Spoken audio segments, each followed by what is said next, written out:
Spanning the continent, it's InGoal Radio, the podcast brought to you by The Hockey Shop, source for sports Langley, thehockeyshop.com.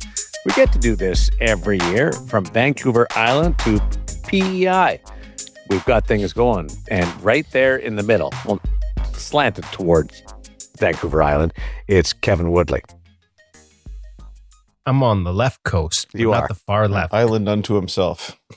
Are you like on? You're on my right and Hutch's left. I don't know. How does the map work? Depends which way Which we're way are all, you facing, yeah, Darren? depends Okay, if which we're way looking all at a facing. map, you would be on my left. Well, it's only if you're pointing at the North Pole. Yes, Depends how, and which that's way what you're I'm doing. standing, I'm yes. looking at the North Pole. Okay. So you're on my left. Okay. That's Hutch true. is We right. both are. How are you, Woody? There's a song He's about a little this. right of me. Stuck in the middle again. We should put you in Clowns to Saskatchewan. the left of me, jokers to the right. Here I am. If we're going to do this. I don't know who's who on that one, but there you go. Oh, I we love got you this guys. week's social media clip done. Thank you, Kevin. There you go. Yep. We're going to plop you right in the middle of Wascana, Saskatchewan. And I'll be in PEI and Hutch can be over on the island. And I'll still have better internet than you typically do in Vegas. My internet's fine. My uploadability is cumbersome. Let's call it We what have it a is. whole lot of listeners around the world reaching for their maps right now, I think. Looking at it, yeah. So look at Charlottetown. I'm just Wascana, Saskatchewan. What is that? A lot of people are asking. I'm just a little bit northwest of Charlottetown right now, and Hutch is in Nanaimo, BC, and Woodley is in Wascana, Saskatchewan. There will be a geography quiz at the end, folks. People Start are like, studying. People are like, can you spell Saskatchewan for me? Come on, you can do it. Do it right now. I may need a little help. Saskatchewan.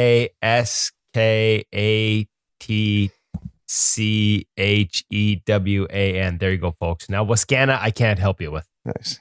Hey, nice tribute to the culture of billeting in junior hockey in Canada. Our son Matthew's billet family from Moose Jaw, Saskatchewan, was over for dinner here the other night. It's a long way to go for dinner. Out to Vancouver. I know they made a trip out to Vancouver Island for a week. They did have another excuse to be here, but now that Matthew's part of their family, they decided to hop over to the island for a bit of a summer vacation, which is really cool. It's just awesome, the bonds that form between families. We talked before about us going over to watch the AHL final because one of our former billets was there, and you build these lifelong relationships between your young kids and the junior hockey players who come into your home. It's really cool. The place I lived with in Dauphin way back when, Karen Kustra, she now is in Saskatchewan. Her son and I are very good friends. Awesome lady. So you're right. And we were a billet family for the Wheat Kings a long time ago. I did not know that. Matt, had a couple of kids staying with us. So yeah, you're right about that. They play an important role in the world of junior hockey and in the world of we got a great feature interview brought to you by Sense Arena with Jakub Dobeš. It's a two-parter rolled into one. So it's a cool discussion with Woodley. Our gear segment brought to you by The Hockey Shop, source for sports Langley, thehockeyshop.com, the EFlex 7 Chesty, and the Visual Edge ProReads coming up. But our Stop at Goaltending You parent segment, Hutch, just give us a little bit of a tease before Woody talks about the friends over at Stop at Goaltending You. Little tease is we had a subscriber write in a good suggestion for kids that I then expanded into 10 good habits around the rink for your young goalie. So I think it's a good thing for all goaltenders to hear about, for parents to encourage in their kids, and might involve a little discussion amongst the three of us. Well, that makes for a perfect segue into the Stop at Goaltending You app this week. Not intended, but the 5 daily primers this week. And remember, folks, you get 5 simple to digest just a little over a minute videos every week with the Stop at Goaltending You app featuring Brian DeCord with quick hit advice that will help you become a better goaltender. And this week, it's 5 things not to say to your goalie coach. So you'll have to become a member of the Stop at Goaltending You app. So that applies to going out on the ice as well. We could add that into the Hutch has got 10 good habits, and these are 5 things you should not say to your goaltending coach when you're on the ice, including did they have pads when you were playing? For the aging goalie coaches out there. They've also got a video on the best U.S. born goaltenders where they break down some of their styles, a full video on goalie IQ, looking at Stuart Skinner and Sergei Bobrovsky from the Stanley Cup final. And the weekly drill is a coach screen hands warm up. So new content every week at the Stop It Goaltending U app. That's a highlight of what's up there this week. You can go through the archives, look back at past. You can basically spend as little or as much time as you want in the Stop It Goaltending U app every day. It's designed for quick digestion or deep dives, whatever you're in the mood for. All of it using their 25 plus years of experience with Brian DeCord as a NHL goalie coach, NHL goalie scout, NHL goalie director leading the way. Tap into all that experience at the Stop It Goaltending U app. And you also get to tap into InGoal Magazine Premium because every subscription to the Stop It Goaltending U app comes with a subscription to InGoal Premium. Make sure you check it out. It's the best of both worlds at the Stop It Goaltending U, the app. Find it on your app store or wherever you download apps. For those of you on Android, I don't know what that is. I want to get your response. You have 2 seconds to answer when I call your name. First thing that pops into mind. All right. What should you never say to your goaltending coach? Woody. What the beep do you know? And Hutch. My other coach says do it this way. That's pretty good. Yeah. And I know there's a lot of kids that say that. Yeah, that have a team coach and work with a private coach. And yeah, I'll go with, oh, you wanted me to stop it? The corollary to mine might be, but my dad says what I should do is. I like when kids pretend like they're so focused on the technique, the safe selection, but they really are trying to stop it. And one goes in and they just say, oh, I'm just working on my technique. Slides in. And that would be me at times. Oh, I wasn't really trying. I was just working on my technique. So the paired segment, you've got a little bit of a list going. Yeah, I got a little list going. 10 good habits around the rink for a young goalie. This was inspired by our good friend we've mentioned on here recently, InGoal subscriber Chris Matola, sent me in a suggestion that I decided to expand on. I'm going to save Chris's suggestion for almost at the end of the list. It seems to belong there based on how these all come out.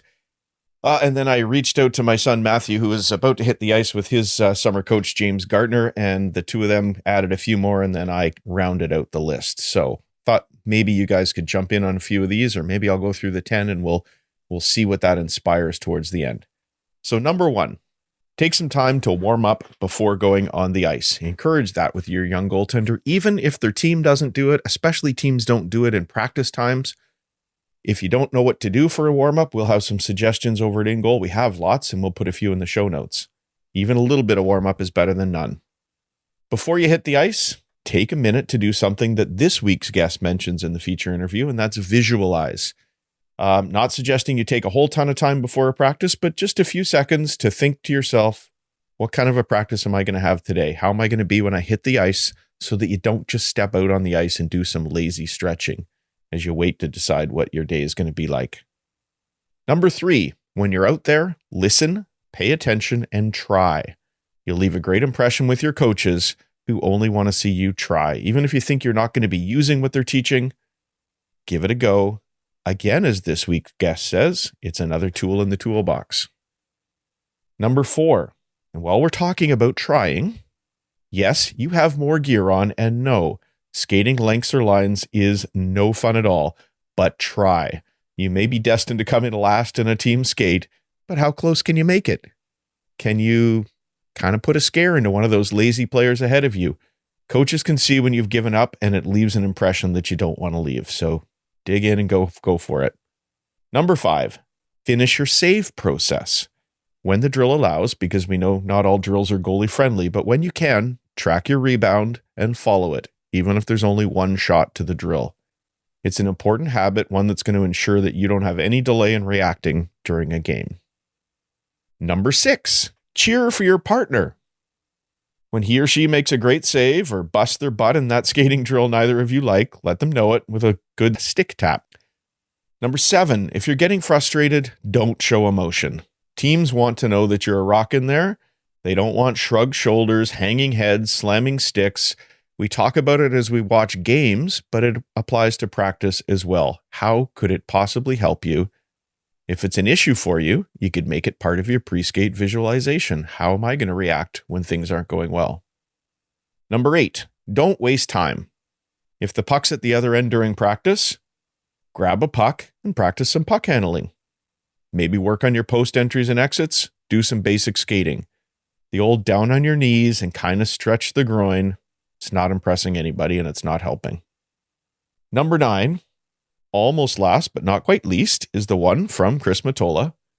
A good work habit is to not leave the ice and ensure the nets are pushed where the Zamboni driver wants them and all the pucks are picked up. Coaches notice, rink employees notice. I've seen clips of Fleury and Lundqvist picking up pucks after sessions. If they can do it, us non-Hall of Fame goalies shouldn't consider it beneath us. Thank you, Chris. And then finally, number 10, leave that dressing room clean. Goalies are often the last one out, and it sucks when guys leave tape balls all over, but do a quick cleanup. It's a good habit. And even if you aren't the last one out, make sure you clean up after yourself. And even better, grab something that wasn't yours and clean it up. I'm sure everybody else has more.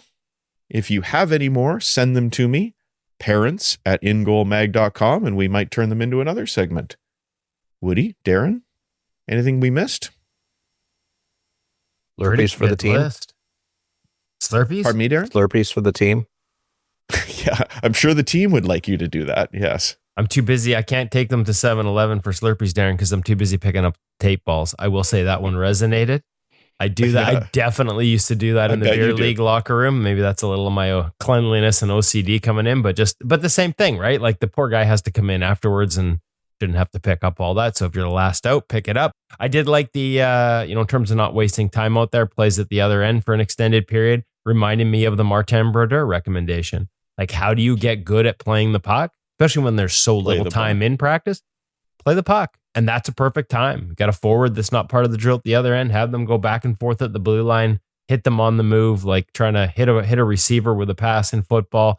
Just get a puck on your stick, shoot it around, work on things that way. That's how Brodeur became one of the best in the history of the game at handling the puck, and you can too. So good list, Hutch. I like it. You know what I do sometimes is work on my pivots to behind the net for stopping rims.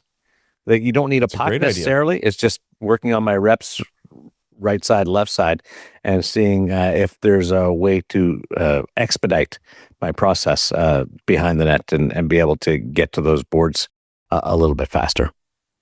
As you're doing that, it reminds me of something. Last week's parent segment was on skate sharpening, and we had a quiz at the end for Woody.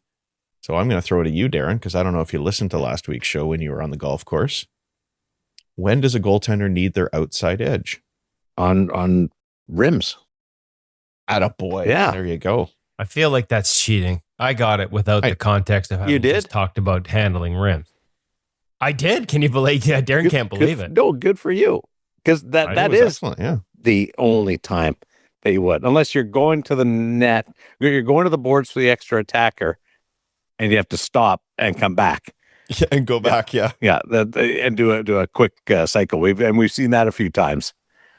We saw that from this week's ProRead guest. You're right. We did. I also like the idea of pushing the nets for the ZAM employees. That gets noticed and gets talked about by the rink staff, not just the person cleaning the ice at that particular time, but they will always mention it to their fellow coworkers, and you will become a rink favorite by doing that. And why does that matter? And how it helps you when you get older, you can have a conversation with that rink guy and say, when you're drilling those pegs in, do you think you could? Or there's a problem on the dasher over there that cost me a goal last game. Do you think we could fix that? You can have a little bit of help from those guys if you befriend them. Or get a job. Help you at age 5. Or get a job. Or my crease looks like a soup kitchen. Can I please borrow a squeegee? Yes. I don't see squeegees needed near as much as they were 20 years ago I gotta. Maybe because I'm skating in NHL says the facilities. Vegas Golden Knights. Yeah. That's probably I got a rink that I'm not going to call out, but it's pretty much an every time occasion. Even in the winter, there it's just like a puddle. Really. Well, a lot of the it a lot of the happens. high end rinks like you're in, Darren, don't even lay down the water, right? It's just the steam system or the misting onto the ice instead of gallons and gallons of water. Well, if all you needed was mist, they just sent me around in the fog. It'd be perfect. Dad joke. Sorry, Woody. I will say the one thing I don't do on Hutch's 10 lists of habits is, and he recommend this is something you shouldn't do, is the old, just dropping to a knee and doing the groin stretch, that it's not impressing anyone. Yeah. I'm not doing that because there's a little challenge with getting back up after. You might not get back up. Yeah. It's good to stretch, though. It is good to stretch, especially late in your skate, because a lot of us aren't doing our post practice at our age anyway. Aren't doing the post practice stretch out. But in terms of that one, to be fair, I was thinking about. I actually remember a session we had where I was the goalie coach for a team. I think it might have been U15. And the coach decided that he was going to take the team through a pregame warm-up in practice time because they had their first game coming up of the season. And we're going to go from leaving the dressing room to the exact warm-up we're doing in the game. I think it's a great idea on a coach's part. Such a great idea. Yeah. But so then the goaltender skated onto the ice and just went over to the boards and started lazily stretching his groin. And I said, we have 3 minutes to be ready for this game in this league. I know some places you get 20 and there's more time. Do you really think that's the best use of your only 3 minutes of warming up on the ice? And a lot of kids do that. You don't have much practice time. You can prepare, as we said at tip number 1, a little bit of a warm up before you hit the ice. Okay, I got one more. Let's go. And this is one that Hutch is, because this was 10 good habits around the rink, not just on the ice, right? Did we talk about cleaning up after? And this Slurpees? is Slurpees? Are we going Slurpees? This is, Slurpees should be on there. Timbits. Maybe number 12. Timbits. You guys are not helping on the nutrition side of things. My wife, if she hears this, is just going to be horrified after all the effort she's putting in to get my college is an bound. Outstanding chef. I love going to Woody's house to work, by the way, because we get this incredible food presented to us every time. Always shout out the CFO. Yeah, it's always healthy. And so she's hammering away at my college bound athlete to eat better. And here we are talking about Slurpees and Tim Hortons. But Hutch, you've hammered on this one before, and this is a message for parents in terms of habits around the rink. Let them bring their own gear in. Don't carry their bag for them. Yes and no. Oh, yes and no. Age dependent. Age dependent. I hate when I hear about a coach saying if you can't pack it, you can't play, and you've got a 5-year-old trying to carry in all that gear. And by the way, don't use a wheeled bag either. Oh, that's silly. Kids also have to be able, and then you get a kid half injured before he even steps on the ice. But I agree. If you're older, you don't need daddy carrying your sticks for you. Segue over to our gear segment brought to you by The Hockey Shop, source for sports Langley, thehockeyshop.com. Things are happening as we're in the middle of summer with the boys. Yeah, tons. Speaking of gear and having to haul it in, boy, is there a lot of new gear available at The Hockey Shop, source for sports, thehockeyshop.com. All the latest. Bauer, CCM, we're going to get into the EFlex 7 chest protector with Cam in this week's gear segment. We brought you the Bauer sticks last week, the new fly lights. We've got new skates coming from Bauer. Like, it is that time of year where there is a ton of new equipment available. And the reality is there's so much new equipment comes in at once that we can't keep up in the reviews. So there are items we are not going to get to until August that are available right now at the Hockey Shop source for sports, including those skates, new stuff from Warrior. There's just a ton. So make sure you check them out at thehockeyshop.com. And as we always like to stress, when new stuff comes in, old stuff goes on sale. So if you're a goaltender, maybe whether it's beer league or youth, that doesn't necessarily need the latest and the greatest, there are opportunities to save 25 or more % off previous generation products. And because they are such a massive store, over 30,000 square feet, with more warehouse space in the back and offsite for the extra gear, they have lots left over at a discount, but don't wait for long because it will go fast. Whether it's the new stuff or on sale, check them out at the Hockey Shop source for sports. You know what Cam should have is a new arrival section just in. a little section. Ooh, Just make him reorganize. I think I'm going to second that motion, Darren, just because I want to see Cam have to reorganize everything. If it makes them suffer a little bit, I'm also in. Sorry, Cam. EFlex 7, chesty. You won't suffer in this one. Let's let Cam explain the rest. Wider, a little more protection, a little more D3O, some neoprene. What's new in the EFlex 7 chest protector? Similar shape, similar feel to the EFlex 6, but we've got some new features and we're going to talk about them today at the Hockey Shop Source for Sports, Goalie Utopia, with Cam, who's going to walk me through the new EFlex 7 chest protector. Yes.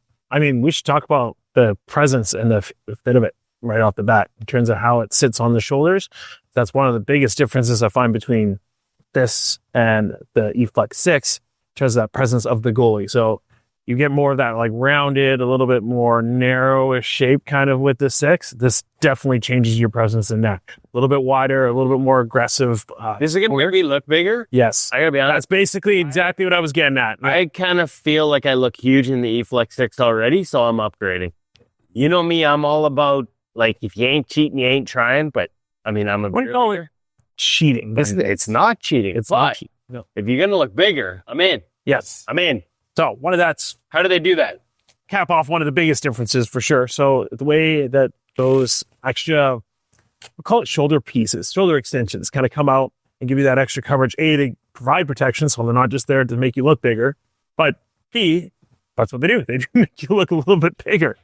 Shoulder floaters, they've changed the design and the taper of it a little bit more as well.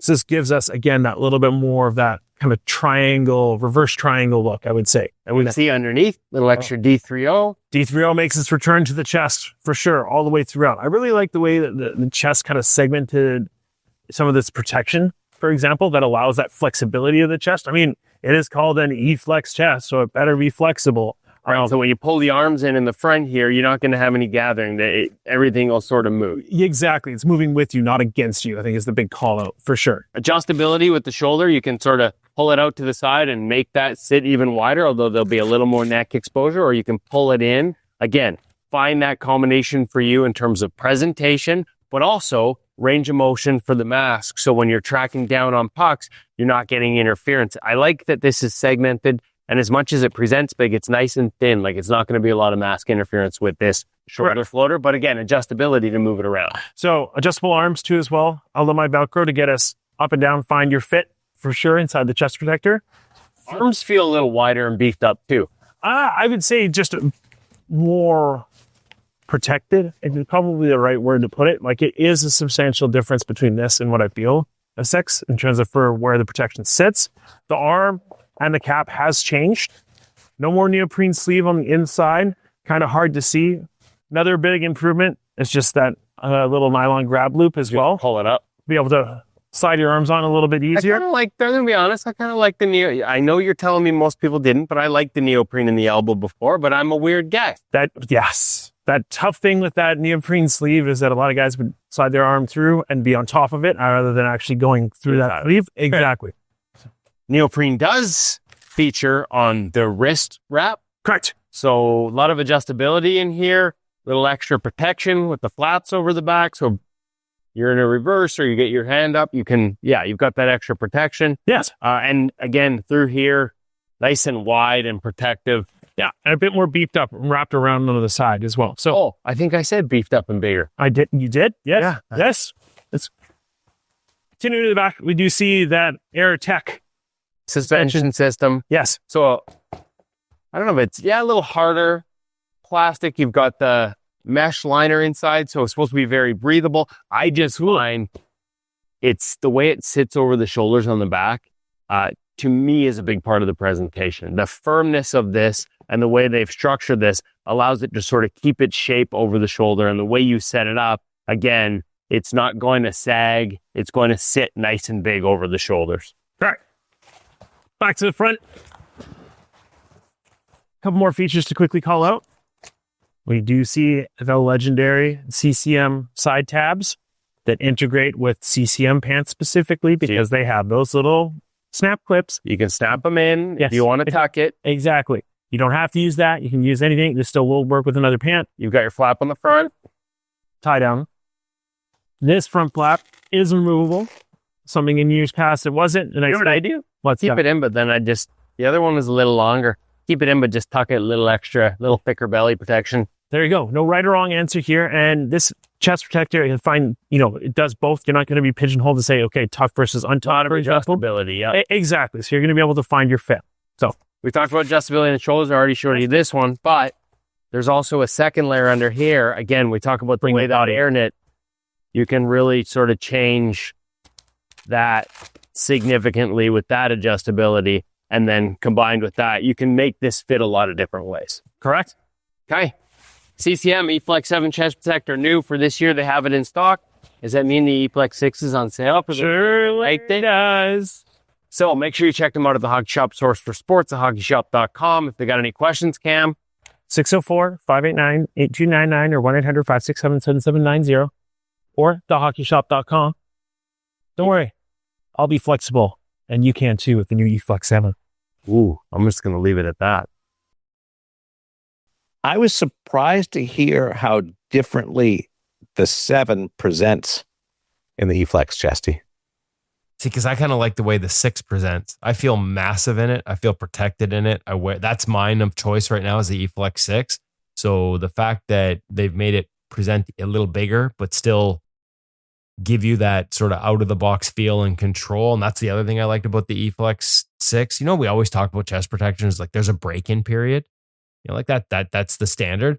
I really didn't feel like there was one in the EFlex 6, and it feels like we haven't got it yet, but it's coming soon. It feels like it's going to be the same experience with the 7.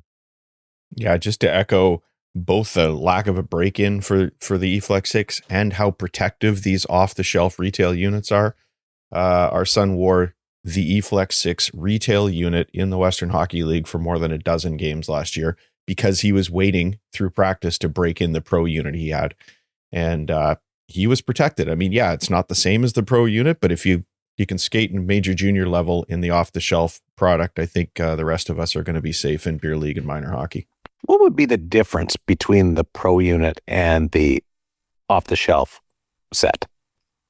Well, it's a different construction. There's 2 separate sort of, and there's the pro unit is NHL spec, right? So there's limitations. I think the 6 Less adjustability. Yeah. So yeah, because it's sewn up. I don't know if the retail one is sewn or not. I'd have to take a look, but it should be if it's pro. Probably a little more extra padding in the arms, just in general. Definitely. Although interestingly, You can see the different thickness of the padding. You can in the 7 compared to the 6, can you not, Woody? I would have to check my notes. I think so. So it's it's just a little beefier, and this goes for a lot of the different models. But again, it's also more streamlined and confined in terms of the space it takes up and how it presents. Although interestingly enough, there's a reason the CCM Pro models are one of the most popular in the National Hockey League is because when they pared everything down, they're still presented bigger than a lot of their counterparts. Now, others have come a long way in sort of matching that protective level. I think of the Brian's unit in particular, but there's just sort of a little extra beef, Darren, despite the fact it's leaned out to meet the restrictions of the National Hockey League. A little more padding in the arms in particular, I think. And the use of neoprene has changed from the elbows more to the wrist. I mentioned that just because anytime I can use the word neoprene, I like to slide it in. Is that because you want me to go put on my wetsuit for everyone to see? I have a wetsuit like 6 feet away from me right now. Ooh. Yeah. What do you do with a wetsuit on the East Coast? Go in the water. You don't play golf in it. Wow. You know what? I got it my first year here. Well done. It was like 15 years ago now. And we had the worst summer ever. And it was so cold and just miserable. So we thought we'd get wetsuits to get in the water a little bit more and kayak and do some paddle boarding, and it would help us. And it's been great weather ever since, and we've probably used it 6 times. So if you want a wetsuit, come on by. I don't do a lot of snorkeling. You can paddleboard without getting in the water, Darren. Yeah, not me. No, I might be the worst paddleboard athlete of all time? I don't think you are, because I'm on the list. Can literally get up on a surfboard and ride a wave, but routinely, I gave you a hard time about not getting in the water with a paddleboard. I have to concentrate like crazy not to fall in every time we go paddleboarding. If you've ever done welcome to the Water Sports Podcast. Yeah, if you've ever done it, it also bugs me that the paddle's only on one side, because you got to take like 3 strokes and then you got to turn over and you got to take 3 strokes on the other side. I want a kayak paddle on that thing. Anyway, I digress. We've got the Visual Edge ProReads. Who do we got this week?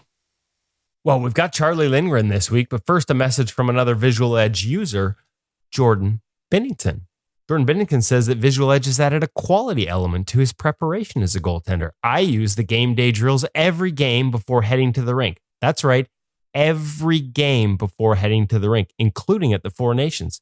It's a combination of recognition, reaction, and focus that activates my brain and eyes to feel ready for what's to come. That's Jordan Bennington of the St. Louis Blues and the Four Nations winning goaltender for Canada, talking about his daily use on game days of Visual Edge, a vision and cognitive training tool that you can access with a discount from InGoal magazine. As a subscriber, you get double the discount. Just use the discount code, log in, go to a ProReads. You'll see the updated discount code. If you're not a subscriber, just use the discount code InGoal, all caps, to save $5 a month on Visual Edge training. Like Jordan Bennington, Cam Talbot. There's over 50 American Hockey League and NHL goaltenders that use Visual Edge to improve their sports vision and, as Bennington said, cognitive warm-up and training tools. So, speaking of warm-ups and training tools, we've got Charlie Lindgren in this week's Pro Read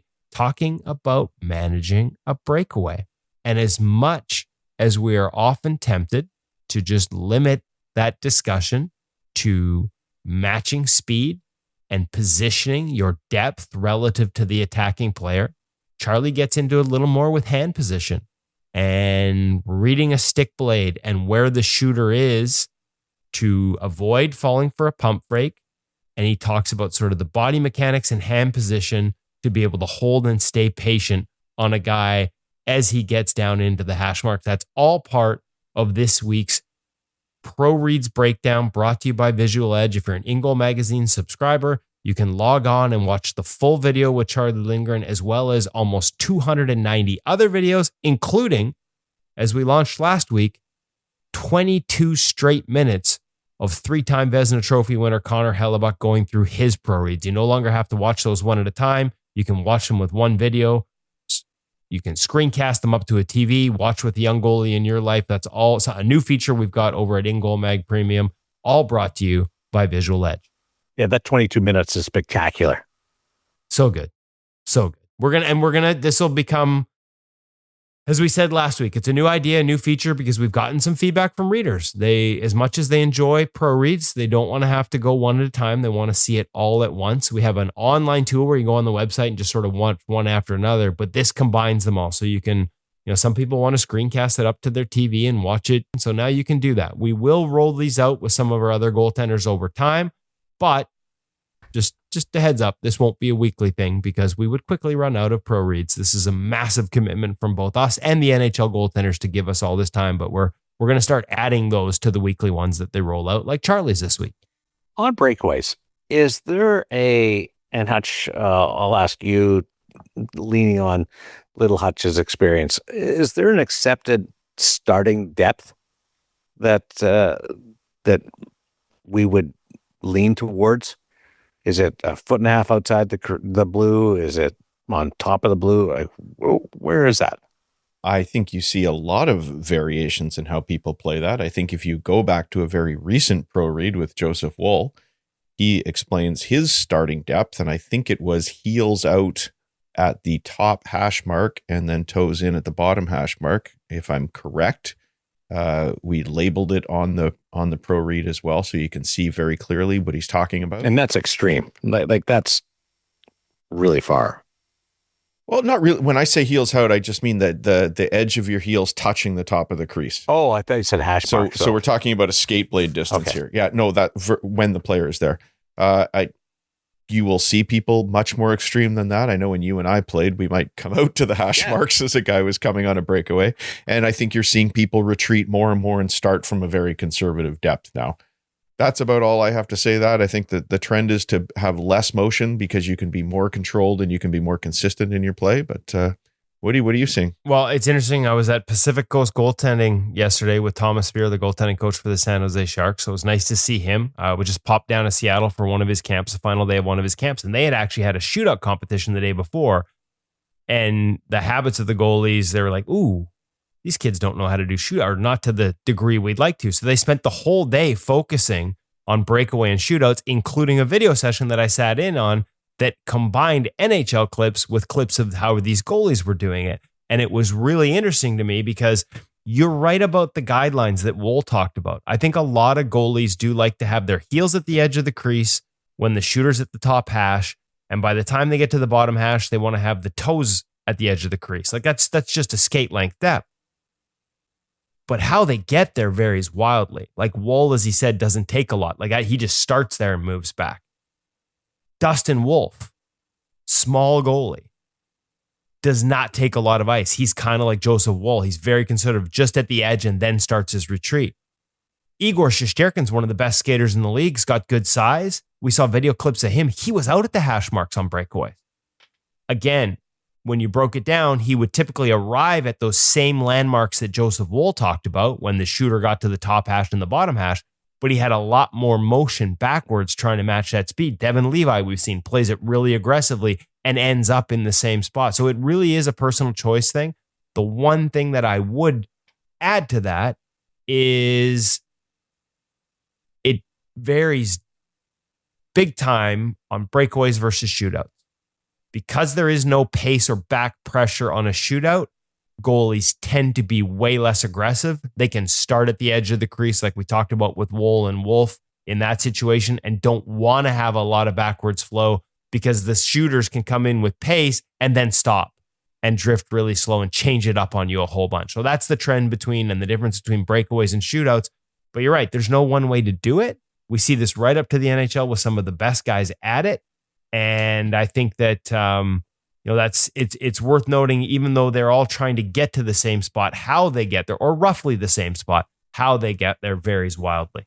Funny you bring up the shootout difference compared to a breakaway. I watched a shootout in an all-star game, and Gretzky was still playing during this time, and Yzerman, and it was a all-star game competition for breakaways, and the speed at which the guys came in on the goalies was like they were being chased in game Hasn't 7, trying to beat the clock, and nowhere like what we see today.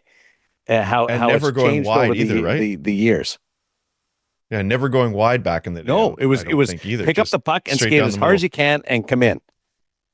Well, the shootout and the points that are available there and how much that can be the difference in a parity-driven league between getting in and not getting in, like the amount that goes into it. You're right. Like it's like they never would have thought about that at the time because it was irrelevant to their game. Because they've always, whenever they had a breakaway, shootout wasn't part of the league then, they were skating as fast as they could.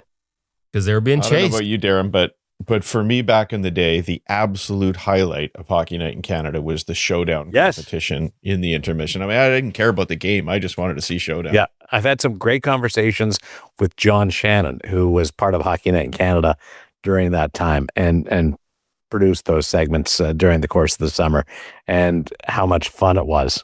And the guys took it really seriously, too. It might be fun to have him come on and tell us all about the goalie perspective. And his son was a goalie, and he hired more goalies over the course of his time as executive producer of Hockey Night in Canada as analysts, like from John Davidson, Greg Millen, John Garrett. So you know what? That's not a bad. We know we're the smartest. That's not a bad angle for us, just to change it up a little bit. Looking through the eyes of a goaltender. We have a great one this week in the Sense Arena feature interview, don't we, Woody?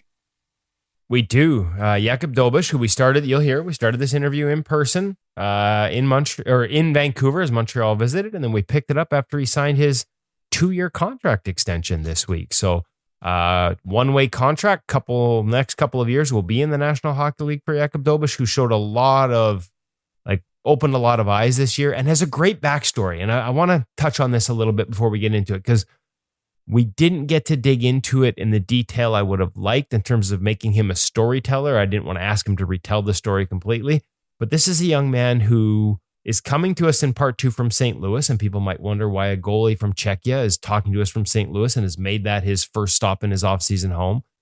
He left Czechia as a 15 or 16-year-old. I think he tells us 15. I read a story. Arpon Basu did a fantastic story in The Athletic out of Montreal on sort of this determined path and unlikely path that he took.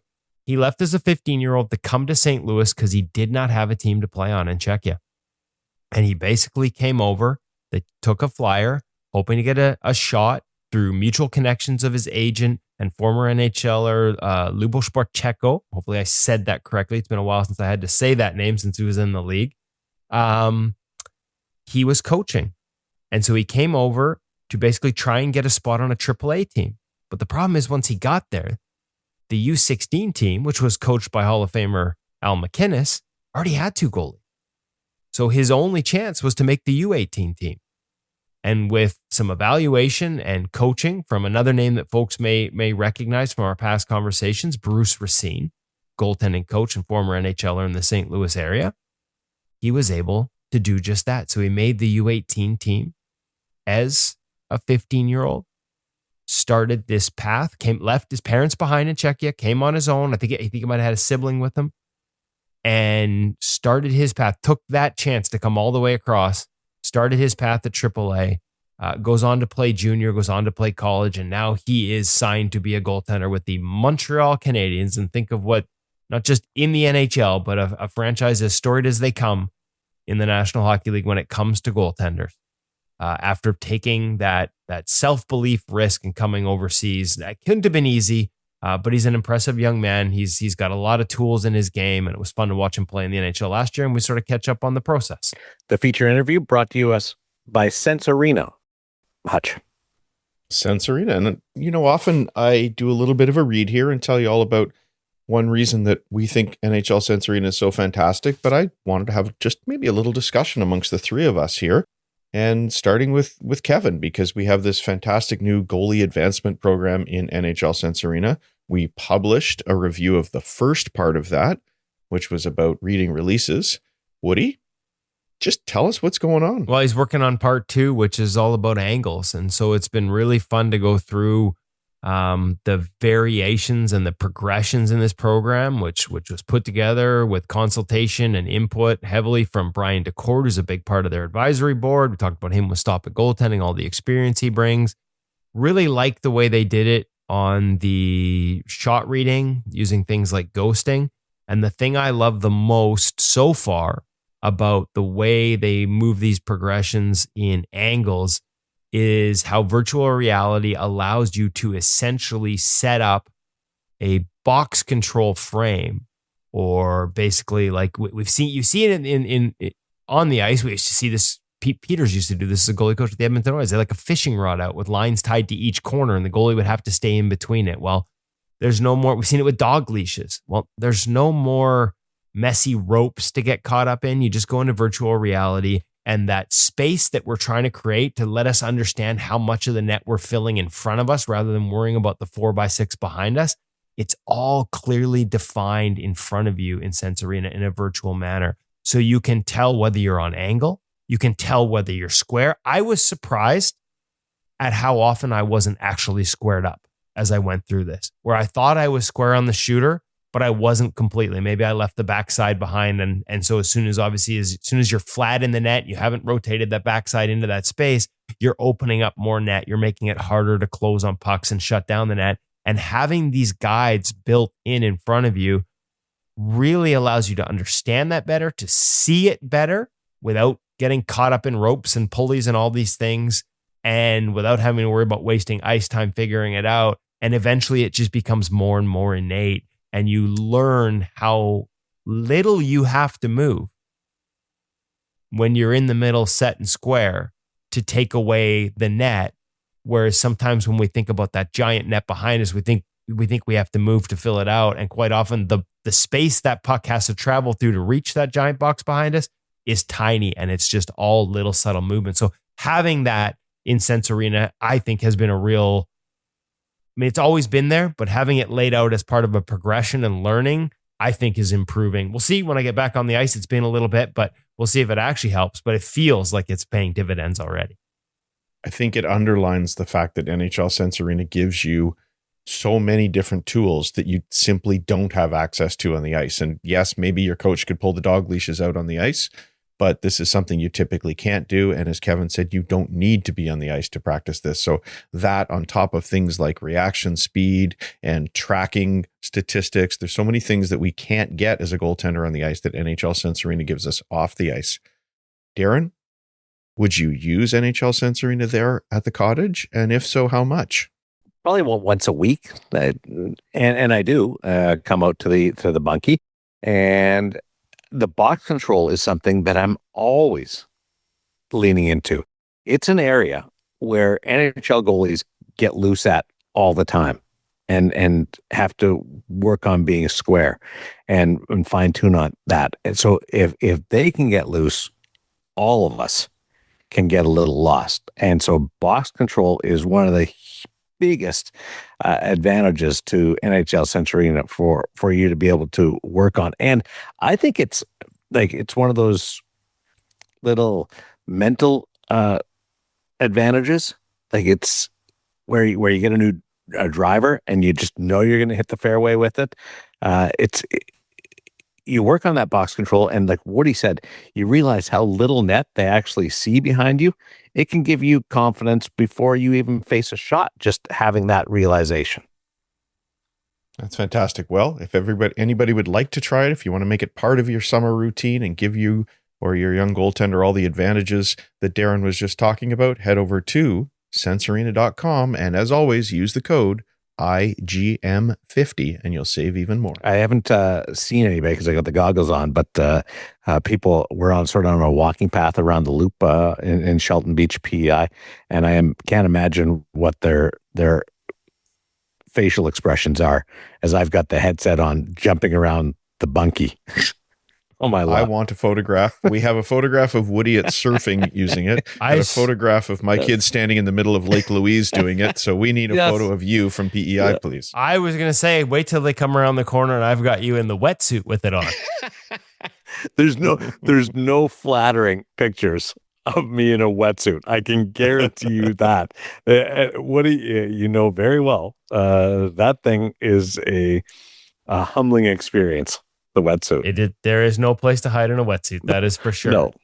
The NHL Sense Arena feature interview. It's a two-parter rolled into one, done at two different times, one in person, one on Zoom with Jakub Dobeš.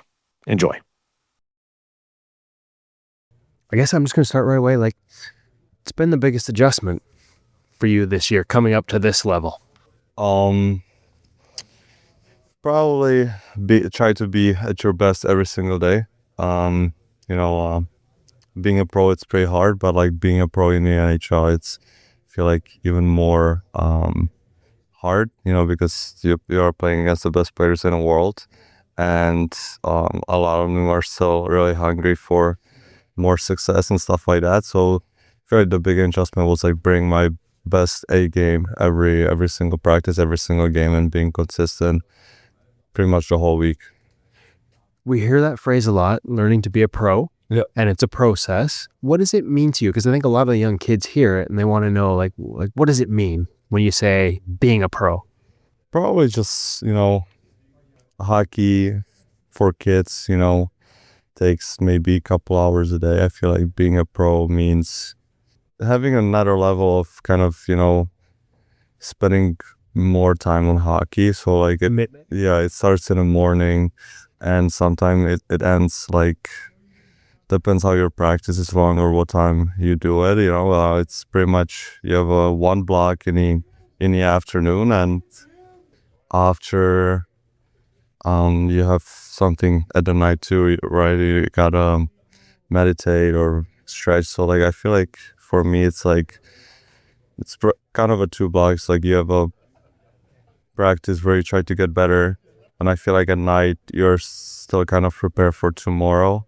So that can be an example how how much time it takes to become good. And being a pro, I feel like it's the practices and everything you do before practice. If it's like a balls or workouts, like you kind of make sure your body's prepared. So I feel like when I was a kid and I was playing AAA hockey, it was more like you show up for practice and you go home, and that's pretty much it. So it just takes more time, more energy, and you also need to know how to stop thinking about hockey. But That's easier said than done sometimes. yeah, it's hard. Once you get kind of addicted to it, it's pretty much all year long you try to become the best version of yourself. You mentioned things like meditation. How does that play a role for you? Are there other examples of things that, again, we try and give lessons for kids, like a little bit young goalies, right? Or even kids going into junior without asking them to do too much, because we still want them to be kids and playing. But like, where does something like meditation fit for you at this pro stage? I meditate a lot since, when game day comes, you try to do it as much as possible. So you play here every other day. So meditation, when I'm not playing, it's still part of it. But even if I'm playing, it became like the night before, the morning skate off, and right, like an hour to the puck drop. So I feel like meditation to kind of open my eyes. It's like, with goalie, I don't think it's as much of a physical. Players gotta hit, shoot, be strong and stuff like that. I feel like for goalie, it's very mental. So I try to work on my mental part of the game as much as possible. Any other things that you've learned on the mental side, working with people over the years, that you would advise? Pete Fry, I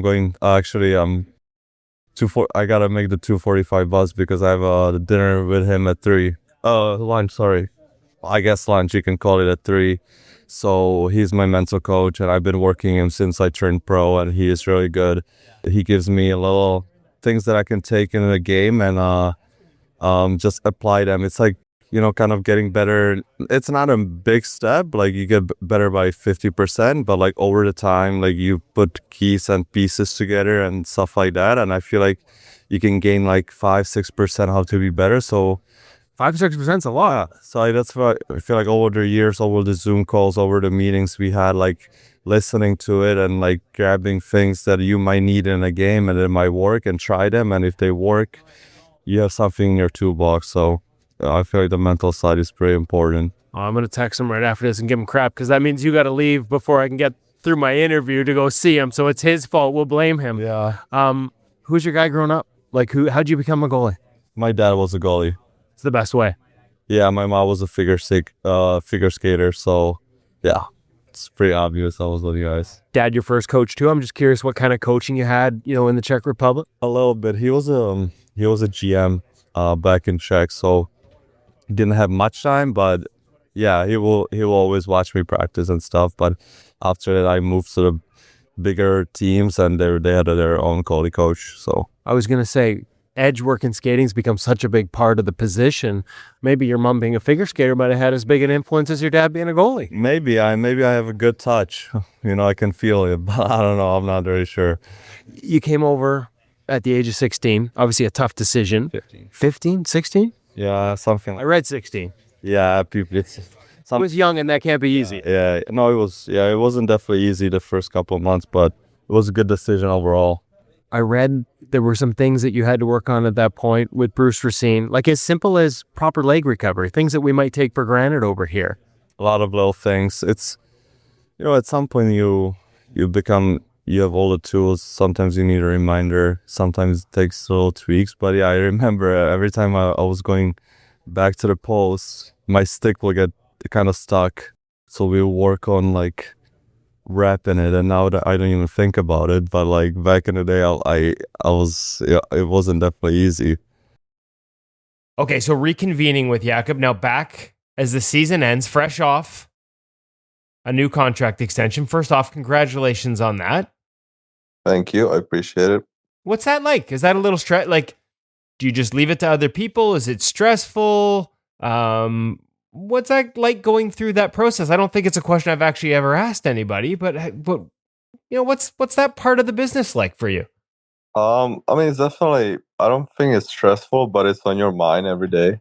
Right? Because you're kind of waiting to see what the team thinks about you and the numbers, and you have an idea in your head, and you try to, negotiate. The negotiating happens quick, at least in my scenario, but it's just the anticipation of what the teams think about you. What's the number they want you to play at? So it's yeah, as I said, it's on your mind a lot, but it wasn't anything horrible. It was pretty smooth towards the end. I would imagine that a lot of the things we talked about back in March in terms of mindset and how to sort of stay in the mountain focus probably play into it in similar ways in terms of, learning how to manage these things mentally. I mean, mentally, it's you try to stay busy and do things that you enjoyed during the summer, and not try to be focused on hockey 24/7. So yeah, that was pretty much it. Trying to stay as busy as possible, so you can kind of free up your mind, and you don't need to worry about the hockey stuff throughout the day. Well, that was one of the things you talked about when we first talked about, being a pro and how that meant doing more than when you were a kid, just going to practice and coming home, but also being able to disconnect from the game and not think about hockey all the time. Once you transitioned into summer mode, walk us through your mindset. Do you put the pads away? Do you stay off the ice for a period of time? Is it important for you to find a little separation and breathing room from the game before you dig back in? For me personally, I like to take a longer break from the ice. I like to become stronger in the gym. So I'm focusing the first month and a half, 2 months, strictly just getting stronger and more physical, and working on my flexibility and all that stuff. And the closer you get to the camp, you kind of switch, and you take the workouts pretty serious, but not as serious, and you put more focus on the ice. So you kind of switch in like midsummer. You kind of go from strictly workouts, not skating, to normal workouts and more skating, to become like kind of and get into the hockey shape again. Now over my shoulder, we got the Carey Price jersey, and he used to put the gear away completely until August, and he used to tell us that he felt like it recharged him a little bit, like being away from the game, not putting on the gear. When he put it back on, he was excited again. Do you feel that at all as well when you finally, and is that around August or mid-July when you finally get the gear back on? Does it make you more excited having walked away from it for a little bit from that side of it? I think it depends. What do you do? A lot of goalies during the summer go on the ice just to go on the ice, and they become a shooter tutor for the players. So I try to not to do that at all, because goalies specifically, I feel like they're different than the players. It's easier to practice for a player because you just need a net, pucks, and a goalie. For goalies, I feel like you need to have a good goalie skate, and then get into the shots and stuff like that. So during the summer, I feel like it's important. I would rather not skate than become a shooter tutor for an hour 30. So I feel like, for me, if it makes sense, and if the ice makes sense, and there's a goalie coach or something, I can get better, then yes. But I feel like I changed from going on the ice just to go on the ice, to pretty much pick and choose the perfect timing. And I'm traveling to Montreal pretty soon, so that's where I'm going to start skating, and work on the stuff that I need to. Okay, and you mentioned you're back in St. Louis now, so obviously we talked a little Yeah. bit about Bruce Racine and the role that he played, as a younger goalie coming up, all the work you guys did, habits, things like that. Yeah. Do you skate with him at all in the summer, or do you go back to Montreal, and if that's where you start your skating, who do you like to get out on the ice with, and what's the focus right out of the gate? There's probably a lot of kids that are taking time off right now, maybe, and they're wondering, when I get back on the ice, what should I focus on first in those goalie specific skates? If I come to St. Louis, I only prefer to work out and just spending time with my strength coach and work on my puck touches on the simulation ice, on the dry ice. Okay. That's what I do. Just puck touches after a workout. And when I get to Montreal, by the rules, you cannot skate with a coach of the NHL team. So Right. I always there's a lot of ice in Montreal, so there's a lot of goalie coaches. There's a lot of chances to. I think it changes every summer who I work with, but by the camp, I try to work on things that will satisfy my goalie coach in Montreal. So we don't need to start from zero. We can kind of get in. You don't want to show up to the camp and the things you work on last year, and you don't want to forget them. So I feel like when you get to Montreal, when I get to Montreal, we'll try to work on the things that I was working on last year, so we can start with that for a couple of weeks, and after we can improve to different things that he has prepared for the season. Hit the ground running. So when you say puck touches after your workout, do you mean like stick handling things on the dry ice? Yeah, just stick handling, passing, shooting, rotations. Try to visualize that I'm behind that rotation, pass the puck left, right, or just the things that goalie does. Stopping puck, turn, look, pass it to the D, or clear the zone, or passing, stick handling. Just nothing crazy. I'm not doing spinoramas or something like that. I'm just working and try to visualize I'm behind that and working on my puck touches as a goalie. Okay, and so I'm like, are you still in like your? I'm trying to picture this, Jakub. You still in your like workout clothes? It's not like you're putting gear and Yeah, skates on. yeah. Workout clothes. Go to the shooting room, grab my stick, and start stick handling. Do you put gloves? Do you put gloves on to simulate that, or it's just feeling No, that puck in your hands? just feeling that puck. Because I have all my gear in Montreal, so Oh, okay. You don't even bring it. I only have my sticks here, and I switch. Sometimes I go hockey stick, sometimes I go goalie stick. Just try to have fun with it and work on my hands for a couple of minutes, and it's usually after a workout, so it's only for like 5, 10, max 15 minutes, and then I'm going home. I like it. I like it. How important is that? Like we always hear like, puck handling and touches increasingly important as a goaltender. We don't all have to be Martin Brodeur or Mike Smith or making breakout passes, but the ability to sort of put it in the right spot and to read a forecheck, is that become increasingly important as you move up the ranks?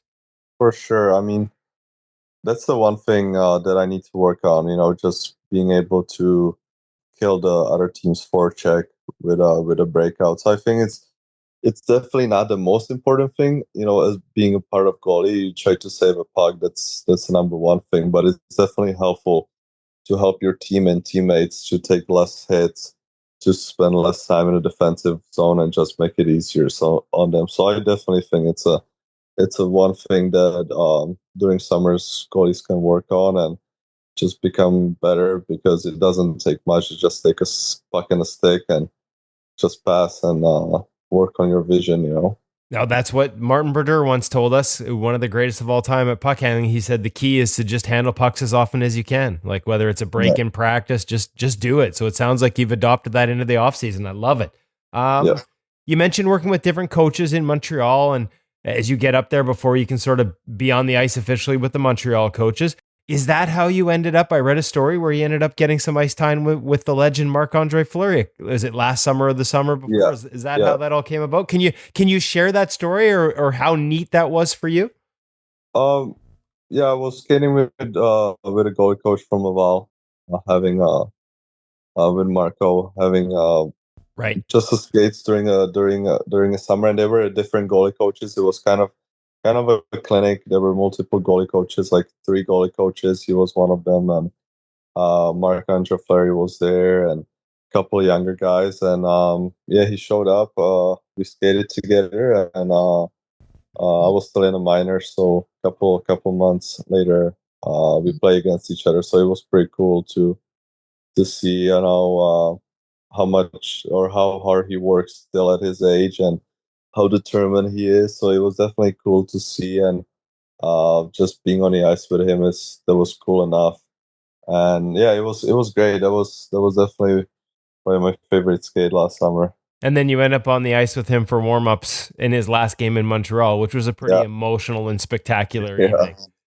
That's kind of neat. Who was your guy growing up? Like, who was the guy that, whether it was back home or after you moved to St. Louis, were there goalies that you watched and, wanted to be like, or was there an age where it's like, hey, you started watching them in that, with that different lens, looking at them and being like, hey, he's doing this. I want to try that. Who are the guys that really stood out for you when you were younger? When I was younger, I wouldn't have like a big uh, role model Okay. in the goalie world. When I got older, I started watching Vasi, and I really like Mackenzie's Blackwood game right now. So I feel like it changes throughout, but the you know when I got to pro or college, when I got older and start getting deep into the technique and everything like that, I really start liking Vasi for the last couple of years, and the last 2 years or the last year, I really like Mackenzie Blackwood game in Colorado because I feel like he's really technical, he's really smooth, and he just plays so well. So those are the two guys I watched a lot last year, but I wouldn't say I'm like I watch someone every day and try to pick up things. It's if I have time, I watch those two the most right now. Oh, I But love it it. changes. Obviously Pricer, I watched a lot of his stuff, but it's so hard to play like Carey because he's so calm and so almost perfect that it's not easy to to be like him. You gotta he's special. So it's obviously everyone wants to play like Carey Price, but I don't know how many people can do that. That's a great answer. We've been lucky enough to spend a little time on the ice with him in the summers and years past, and you're right. Everybody says it, but easier said than done when it comes to Carey. Have you had a chance to meet him through his various Yeah. times that he's been in Montreal, and what's that like? Because like you said, I think for a lot of us, even us older guys like myself, it's like he was the guy for a lot of your generation watching. Yeah. No, I met him in Vancouver. He's amazing. Um, he's an absolute legend in Montreal. So yeah, he I saw him only met him only once, and Okay. I'm not sure how often he comes to Montreal, but um, yeah, he's great. So you talked about watching other guys. How has your game evolved? What's your focus right now? What kind of changes you've made? I know you obviously had goalie coaching with Bruce and you mentioned other goalie coaches in St. Louis, but then Ohio State, Marco Marciano, who we've done a lot of stuff with, in Laval, and Eric Raymond, who's very well regarded in Montreal. What are Yeah, some of the things that you've focused on that have changed in your game that you think have made a big difference over the years? I mean, I had a lot of good goalie coaches over the years that I always pick up some things from. So I was very fortunate to have a goalie coach or have even a good goalie coach is really important. But just I think over the last couple of years, puck touches that's the or being able to play the puck well, that's the main focus. Making saves in front, not opening up while making saves, being more compact and together, using my size as an advantage, and just more like little details, tweaks in a movements that can help you get to the shooter or being more square. So I feel like in Laval we really work on details like if you're at the post, like how you set up your feet. Also, how I catch pucks. You don't want to catch pucks behind. You want to catch them in front.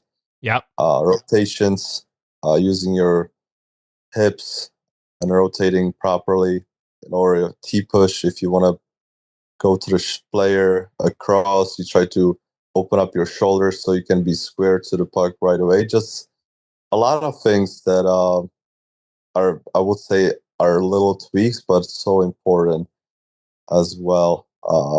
But there's a lot of them because Marco is really good with all that stuff, and with Eric, we also only worked together for 5 months, but I don't really want to say what we work on right now because I don't know how many people listen to this. So yeah, that's totally fair. I never thought of it in those terms, and we do have a lot of people that listen and a lot of NHL goalie coaches and goalie people. So that's totally fair, Jakub. I did watch you guys work in when you were in Vancouver, and I noticed a lot of shuffling, like sort of rotations into shuffles where you were coming across, without a T push and stuff. And I don't know if that's something you're working on. I don't want to give, like you said, don't want to give anything away, but is that something you've added to your game that's always been there? Because for a big guy, there was such a smoothness and efficiency over your edges. It was really fun to watch. Yeah, I feel like my edges got better over the couple of years, just, practicing more and being on the ice a lot because the season is long and you get to practice quite a lot, especially in the minors, I feel like. So I feel like my edges and just sliding and everything and controlling my feet work out a little better. So that's always good.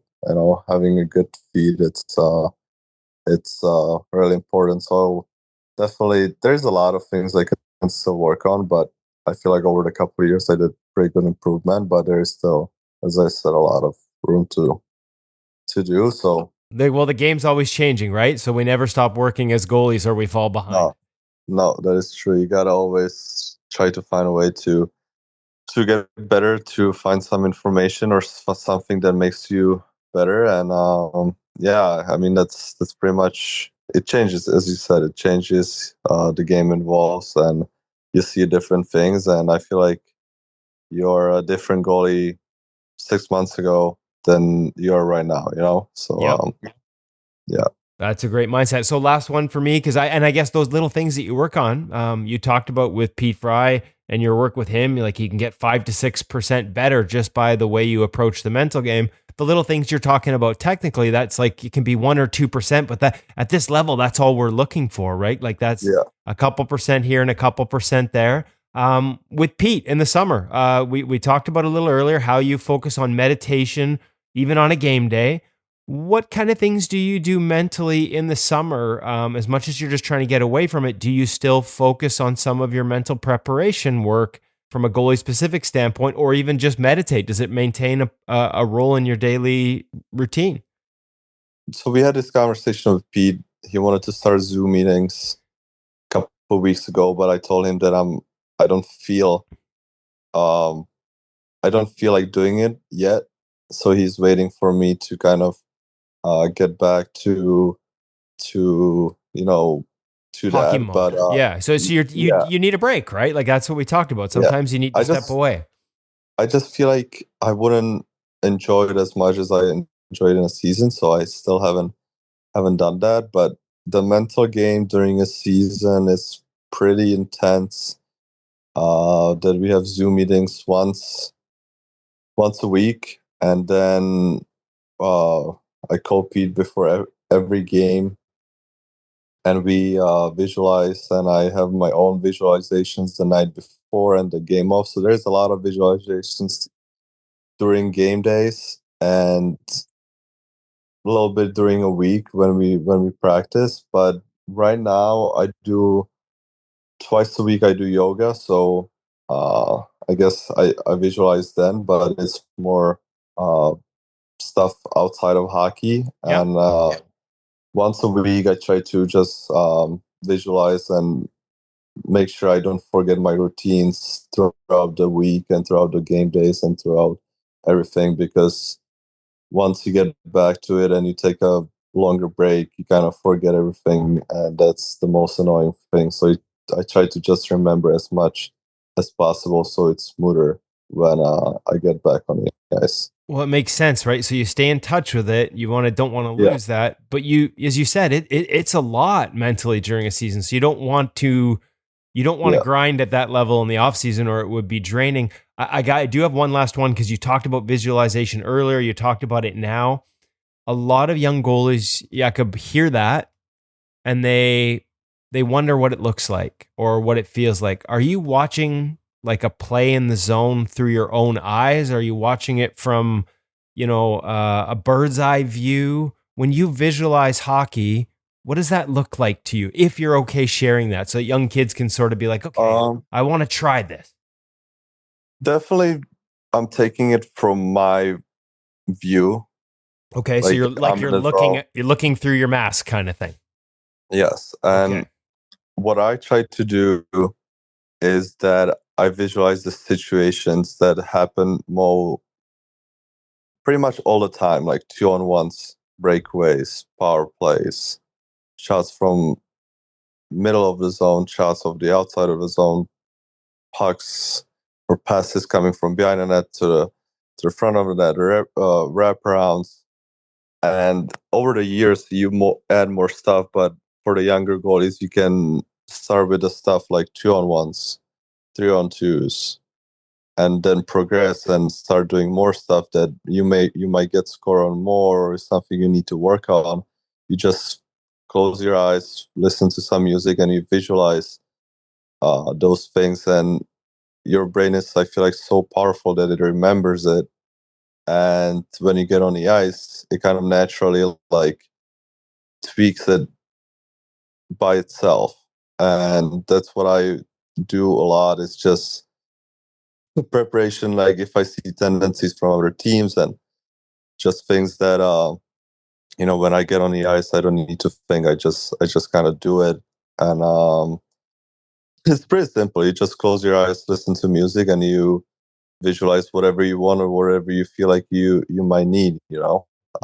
For everyone it works different. I cannot tell someone to work on 2-on-1s because they might be already good at it, but there's always, goalies are not perfect. There's always something that we struggle with. So you always try to, I don't know, always try to work on it just in your mind. I love it. That is great advice. And like you said, I don't think there's anything in this position that is an absolute one size fits all. So you're right. Everybody has to find their own, but you being willing to share that with us, it means a lot. It means a lot for the young goalies listening, their parents. So just wanted to say thanks for the time, both here in Vancouver early in the season and for today. It really means a lot to the InGoal audience, and we can't thank you enough for spending it, especially as you're trying to get away from the game a little bit here in the summer. No, all good. Thank you guys. Thanks for having me. Thank you, Woody. As you listen to interviews, you always have, I need a little bit more on that. And you really hope the interviewer is thinking the same thing. But the idea of going on the synthetic ice after a workout and getting his touches, I wanted more on that. So I appreciate you getting the backstory on that and exactly what he does. And I love the idea. Sometimes it's with his goalie stick or goalie gloves, and sometimes it's just with the player stick. Goes back to that Marty Brodeur interview, right? Like, it doesn't matter how you do it, when you do it, just get more touches. You'll get more comfortable with the puck on your stick, and you'll inevitably get more confident and better at it. So cool. What was your favorite part, Hutch, of that two-part conversation? Well, actually, I was just thinking about the use of the player stick, because for so many goaltenders, they shoot right-handed with a player stick, and then they need to move over and shoot left-handed with a goaltending stick. And I remember goaltending coach Angelo Maggio telling me to go and get a left-handed player stick for our son when he was too young to be doing a lot of the puck handling stuff with that heavy goal stick and the big gloves, and just needed to get used to shooting left-handed. So we went and bought him a youth left-handed player stick and started doing some work with that. So just to kind of transition, as I tend to do, from the pro experience here to what's good for parents, it's a good tip for your youngest goaltenders to get them comfortable with the player stick. A little road hockey or floor hockey, ball hockey, street hockey, whatever you want to call. Nothing wrong with having fun, hey? It's great. And we all know the goaltenders in that environment are the best scorers. Right? They're the best at everything. Yeah. Yeah. Always. We don't necessarily want to play goal and ball hockey, but we can go down there and we can snipe. I never did. That's how You were talking earlier about box control. When you're out on the road, you have no idea where the net is because you spend your whole life getting used to lines and circles and things giving you your reference. Mhm. And I had no idea on the road, so I hated it. The only good thing about what that I saw about playing goal in ball hockey or street hockey was you didn't have to go chase the ball down the street if they missed the net. It was the person that shot it had to go do it. Good point. That was it. I We need more road played hockey. ball hockey in university, and that was my first taste of goalie, and it was at times unpleasant taste because we had like ex-WHL guys who were like in university now that were ripping that bloody orange ball and making it curve and do all kinds of crazy crap, and you weren't in actual goalie gear. I was wearing a baseball mitt and a chest protector. Those things off the arm, man, they hurt. Now you know what Darren and I went through with hockey pucks with back real. in the day. We're not giving you any sympathy. Oh, I'm soft. No. We fully admit that I am West Coast soft boy. So there's no shame in me admitting that. I'm not looking for sympathy. I'm just admitting I'm soft.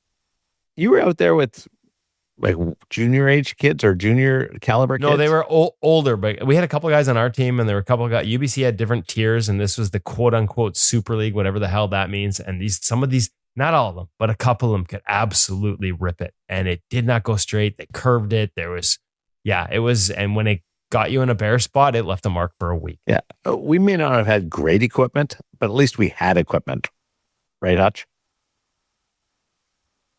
We did, Like, but not playing. man, those arms, Darren, those arms were just Felt? basically like borrowing grandma's quilted jacket to protect your arms. I wish I had grandma's quilted jacket.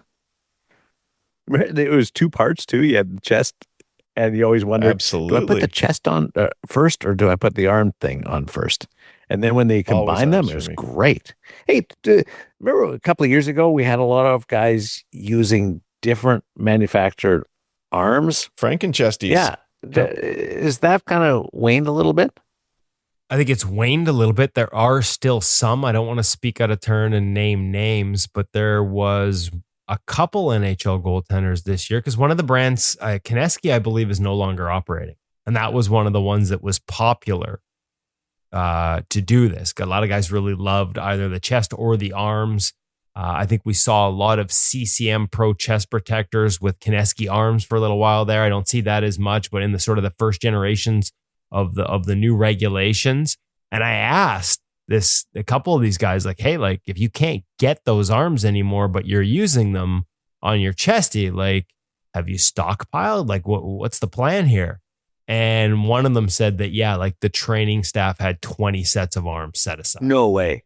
Yeah, this happens, right? Like it's like, you know, the old SK2000 buckets and the stories of like Chris Osgood using that and the Russian trainer for the Red Wings finding a whole bunch in his garage when they were worried about running out. They were actually had roots in the Red Army. I remember writing that story. I remember Devin Dubnyk with the old Reebok pump skates with like the super low profile cowlings, like the opposite of what all the NHL goaltenders want now with the big tall cowlings. He had to go find a bunch of those because they didn't make them for years. John Gibson, up until this past maybe 2 seasons, was in the same boat where you got training staff scouring for parts that are no longer made new. And at least in this case, there was the foresight when Konecki announced they were closing operations that somebody went and collected or bought a whole bunch of these arms to make sure it wouldn't run out anytime soon because they're NHL legal. They've been NHL approved and the goaltender loves them. So stay in them as long as you can. Interesting on the NHL legal part, though, is they would have to build that Frankenchesty and then send it back to Kay Whitmore, I assume. I believe so. Yeah, right. Because he can't just approve arms, approve chesty, and then feel free to sew anything you want together. Fair, because you could sew it in at different lengths, I would imagine. But yeah. Imagine walking into that storage room, just arms hanging everywhere.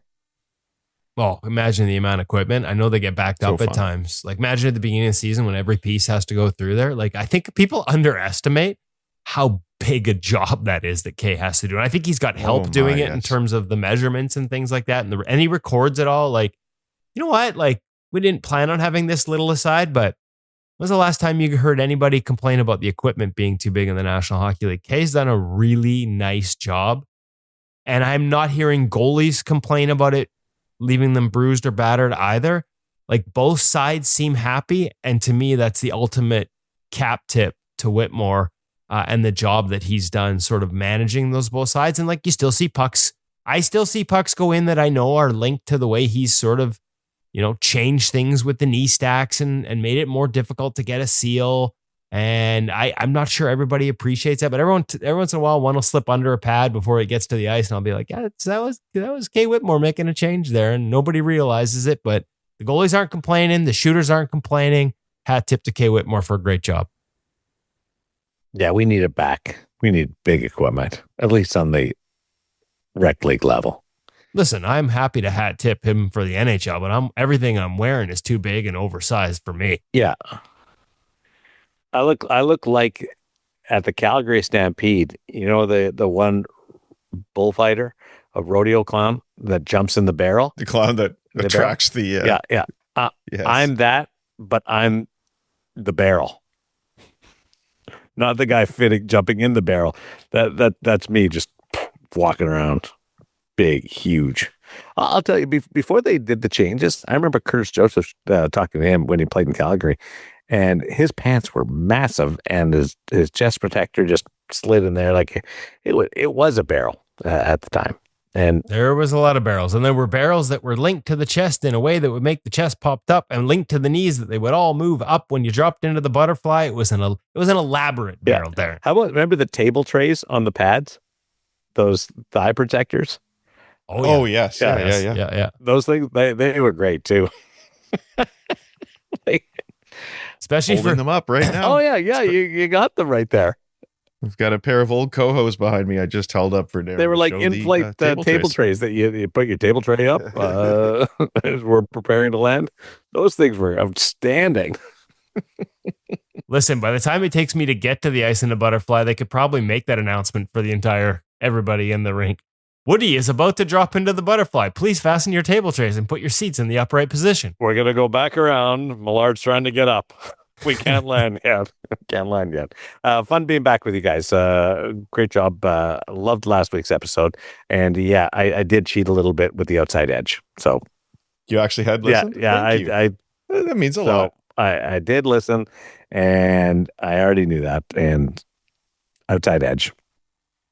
Attaboy. Right on. Stopping pucks on the rim. Nice to know you're listening. Be good. And thank you for listening to InGoal Radio, the podcast presented by The Hockey Shop. Source for Sports Langley, thehockeyshop.com. We'll talk to you next week in this wonderful journey of goaltending.